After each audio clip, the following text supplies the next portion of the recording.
reka nongere ngushimire kandi nguhe ikaze mu biganiro byacu wowe ukomeje kudukurikira. Kibisanzwe tukugezaho amakuru abagezweho muri entertainment, muri sports ndetse n'andi makuru abarimo kuvugwa hirya no hino ku isi. Tukugezaho kandi top 10 mu ngingo zitandukanye. Mbona no kuguha ikaze by'umwihariko muri top 10 yacu y'uyu munsi, aho tugiye kukugezaho urutonde rw'abakinnyi b'umupira w'amaguru muri Afrika bakize cyane muri uyu mwaka wa 2023. Muri bo harimo abagikina cyangwa se abaretse umupira w'amaguru. N'urutonde rw'abakinnyi 10 bakize cyane muri uyu mwaka wa 2023. Nguhaye ikaze ngushimira wewe wamaze gukora subscribe kuri iyi channel. Niba utarabikora kandi handitse subscribe by'ubana natwe mu biganiro byacu bya buri munsi. Twihuse ku rutonde rwacu ku mwanya wa 10 turasanga uwitwa Nwankwo Kanu. Uyu yavutse tariki ya mbere z'ukwezi kwa munani cyangwa se Kanama mwaka wa 1976. Kugeza ubu afite imyaka 46 y'amavuko. Yavukiye muri Nigeria, akaba afite ubwenegihugu bwa Nigeria nyine birumvikana. Yakiniye amakipe atandukanye harimo nka Inter Milan yo mu gihugu cy'Ubutaliyani, Arsenal yo mu gihugu cy'Ubwongereza, West Bromwich Albion ndetse na Portsmouth izindi zo mu gihugu cy'Ubwongereza. Muri uyu mwaka wa 2023 Nwankwo Kanu ubutunzi bwe bubarirwa muri miliyoni 9 z'amadolari ya Leta Zunze Ubumwe za Amerika. Ku mwanya wa 9 mu bakinnyi b'Abanyafrika mu mupira w'amaguru bakize cyane muri mwaka wa 2023 turasanga uwitwa Kolo Touré Habib. Uyu nguyu Kolo Touré Habib amazina ye yose n'ubundi ni Kolo Touré Habib. Uyu akaba yaravutse tariki 19 z'ukwezi kwa gatatu cyangwa se Werurwe mwaka wa 1981. Mwaka wa 2023 uyu munsi afite imyaka 41 y'amavuko. Uyu akaba Kolo Touré Habib yaravukiye mu gihugu cya Cote d'Ivoire, akaba afite n'ubundi ubwenegihugu bwa Cote d'Ivoire. Uyu yakiniye amakipe atandukanye arimo Manchester City, Liverpool, Celtic ndetse na Arsenal. Kugeza ubu ngubu muri mwaka wa 2023 Kolo Touré Habib ubutunzi bwe bubarirwa muri miliyoni 10 z'amadolari ya Leta Zunze Ubumwe za Amerika. Ku mwanya wa 9 ku mwanya wa 8 mu bakinnyi batunze amafaranga menshi cyangwa se bakize cyane muri Afrika b'Abanyafrika, uyu munsi turahasanga umugabo witwa Sadio Mane. Sadio Mane uyu mugabo yavutse tariki 10 z'ukwezi kwa kane mwaka wa 1992. Kugeza ubu mwaka wa 2023 agiye kuzuza imyaka 30. Uyu yavukiye muri Senegal, akaba afite ubwenegihugu n'ubundi bwa Senegal. Akinira amakipe atandukanye harimo nka Liverpool ndetse na Bayern Munich. Kugeza ubu ngubu Sadio Mane ubutunzi bwe bubarirwa muri miliyoni 25 z'amadolari ya Leta Zunze Ubumwe za Amerika. Ku mwanya wa 7 turasanga umugabo witwa Michael Essien.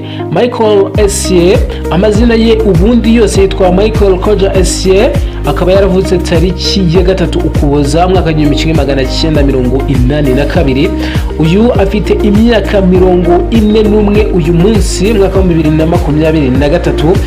Uyu akaba yaravukiye Accra muri Ghana, akaba afite ubwenegihugu n'ubundi bwa Ghana. Yakiniye amakipe atandukanye harimo nka Chelsea, AC Milan, Real Madrid ndetse n'andi makipe atandukanye. Muri uyu mwaka Michael Essien ubutunzi bwe bubarirwa muri miliyoni 35 z'amadolari ya Leta Zunze Ubumwe za Amerika. Ku mwanya wa 6 mu bakinnyi mu mupira w'amaguru b'Abanyafrika batunze amafaranga menshi kurusha abandi turasanga uwitwa Sheyi Emmanuel Adebayor. Uyu yamenyekanye cyane mu makipe atandukanye, gusa Sheyi Emmanuel Adebayor yavutse tariki 26 kwezi kwa kabiri mwaka wa 1984. Uyu munsi afite imyaka 38. Sheyi Emmanuel Adebayor akaba yaravukiye Lomé muri Togo, akaba afite ubwenegihugu n'ubundi bwa Togo. Yakiniye amakipe atandukanye arimo nka Arsenal, Tottenham Hotspur ndetse n'ayandi. Muri uyu mwaka Emmanuel Adebayor akaba afite ubutunzi bungana na miliyoni 45 z'amadolari ya Leta Zunze Ubumwe za Amerika. ku mwanya wa gatanu twinjira muri top 5 mu bakinnyi b'umupira w'amaguru muri Afrika bafite amafaranga menshi cyane.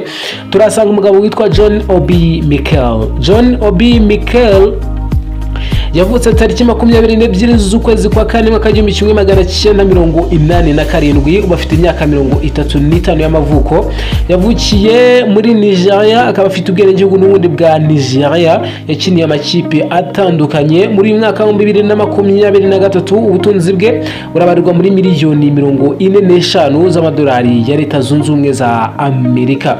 Ku mwanya wa kane mu bakinnyi b'Abanyafrika bafite amafaranga menshi cyangwa se bakize cyane kurusha abandi turasanga Yaya Touré ni umukinnyi w'umunya Cote d'Ivoire. Kugeza ubu ngubu Yaya Touré yavutse tariki 13 z'ukwezi kwa gatanu mwaka w'igihumbi kimwe magana cyenda 83. Yaya Touré ubu afite imyaka 39 y'amavuko. Yaya Touré yavukiye mu gihugu cya Cote d'Ivoire, akaba afite n'ubundi bwenegihugu bwa Cote d'Ivoire. Yaya Touré yakiniye amakipe atandukanye harimo nka FC Barcelone, Manchester City ndetse n'ayandi. Kugeza ubu mu mwaka wa 2023 Yaya Touré afite ubutunzi bungana na miliyoni 70 z'amadolari ya Leta Zunze Ubumwe za Amerika. Ku mwanya wa gatatu mu bakinnyi b'umupira w'amaguru b'Abanyafrika bakize cyane kurusha abandi turasanga uwitwa Mohamed Salah. Uyu mukinnyi ukinira ikipe ya Liverpool kuri ubundi Mohamed Salah yavutse tariki 15 kwezi kwa gatandatu 1992. Akaba afite imyaka 30 hafi 31 kuri ubu ngubu. Uyu akaba yaravukiye mu gihugu cya Egypt cyangwa se muri Misiri, afite n'ubwenegihugu n'ubundi bwa Misiri. Uyu akaba yarakiniye amakipe atandukanye arimo Chelsea ndetse na Liverpool akinira kuri ubu. Ubutunzi bwe bubarirwa muri miliyoni 90 z'amadolari ya Leta Zunze Ubumwe za Amerika. Akaba aza ku mwanya wa kabiri mu bakinnyi b'umupira w'amaguru b'Abanyafrika batunze amafaranga menshi kurusha abandi. Ku mwanya wa kabiri turasanga uwitwa Didier Yves Drogba Tebil. Uyu Didier Drogba Yves Tebil yavutse tariki 11 z'ukwezi kwa gatatu mwaka w'igihumbi kimwe magana cyenda 78. Ubu afite imyaka 44. Uyu akaba yarakiniye amakipe atandukanye, gusa yavukiye mu gihugu cya Cote d'Ivoire, afite n'ubwenegihugu bwa Cote d'Ivoire. Yakiniye Chelsea, akinira ndetse n'andi makipe atandukanye arimo nka Galatasaray. Kugeza kuri ubu ngubu Didier Drogba ubutunzi bwe bubarirwa muri miliyoni 90 z'amadolari ya Leta Zunze Ubumwe za Amerika. Ku mwanya wa mbere mu bakinnyi b'Abanyafrika batunze amafaranga menshi cyane muri mwaka wa 2023 turasanga umugabo witwa Samuel Eto'o fils.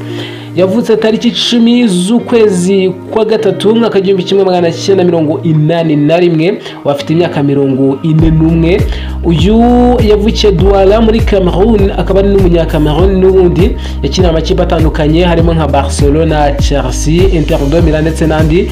Kuri ubu Eto'o afite ubutunzi bungana na miliyoni 95 z'amadolari ya Leta Zunze Ubumwe za Amerika. Aba rero nibo bakinnyi bakiniye umupira w'amaguru cyangwa se nibo bakiwukina b'Abanyafrika bafite amafaranga menshi kurusha abandi. Ni urutonde rw'abakinnyi 10. Gushimira cyane ukomeje kudukurikira. Niba utarakora subscribe kuri iyi channel kanda handitse subscribe ujye ubana natwe mu biganiro byacu bya buri munsi. Nawe ndiye nitwa Emi Al. Komeza ugire ibihe byiza ukurikira ibiganiro byacu. Salam, shalom.